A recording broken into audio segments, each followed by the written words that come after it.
मुंबईकरांसाठी एक महत्त्वाची बातमी। कोस्टल रोडची दुसरी लेन जुलैमध्ये सुरू होणार आहे, अशी माहिती मुख्यमंत्री एकनाथ शिंदे यांनी स्वतः दिलेली आहे।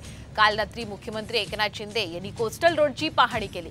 जुलै महिन्यामध्ये कोस्टल रोडचा दुसरा भाग सी लिंकला जोडून पूर्ण होणार असल्याची माहिती त्यांनी दिली आहे। दरम्यान वाहतूक कोंडी सोडवण्यासाठी हा कोस्टल रोड वरदान ठरणार असल्याचं सुद्धा मुख्यमंत्र्यांनी म्हटलंय। कोस्टलचा एक टनेल ओपन केला त्यावेळेसच कमिटमेंट दिली होती की जुलैमध्ये हा दुसरा जो काही सी लिंकला जोडणारा पोर्शन आहे तो देखील कंप्लीट होईल।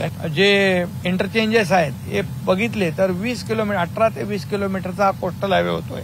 इंधनाची बचत होणार आहे, पोल्युशन कमी होणार आहे, हे सगळ्यात महत्वाचं आहे। आणि म्हणून सगळ्यात ट्रॅफिक जी कोंडी आहे ती ट्रॅफिक कोंडी दूर करण्यासाठी हा कोस्टल हायवे फार वरदान ठरणार आहे।